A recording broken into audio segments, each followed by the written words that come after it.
Hello guys, it's Genevieve Tabili Normal. Yung ano talaga guys, it's Swedish color. Ano talaga kasi dito sa amin guys? Ito talaga kasi yung pangatlong bahay namin. Ours. Yung pagkabahay talaga kasi niya is ganito na talaga yung design niya. Then, ang mga tao kasi dito, yung simple lang ba sila? Parang sasabihin nilang simple but elegant.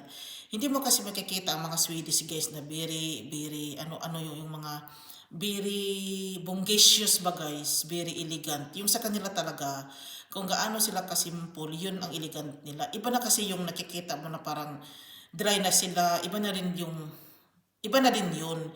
All I want is, kung titingnan niyo ako, ganito ako magdala ng idea for myself, then ako ito, at saka yung husband ko. Actually, the husband is the one told me to interpret overall.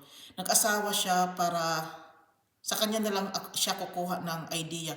He is trying to be a husband that kung ano nilang masabi ko, doon na lang din siya. Kasi dito talaga kasi sa amin, here we are living in the forest. Ano na kasi, hindi kasi ganito before. It's not the same before. Inano na kasi ng asawa ko yan eh. We are professionals couple. Parang yung fights talaga namin grabe na. Ang sa amin na lang, yung pag napansin mo, if you're observing that the beauty is something elegant, yun dahil kami na yun.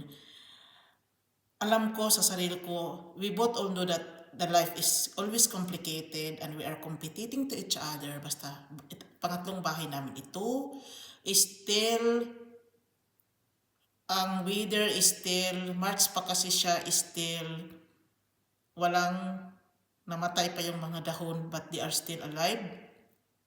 Ito talaga yung positioning ng situation namin ngayon. Ito.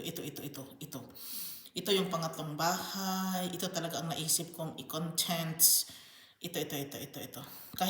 Kahit ilang beses ko siyang videohin, wala talagang problema because I am already a wife. Ako talaga kasi naka-interpret overall dito sa amin lang pagka kami. Hindi yung sa overall ng mga tao kasi iba-iba kasi yun ang gusto nila. Guys, dito na lang ako. Maraming salamat. Bye.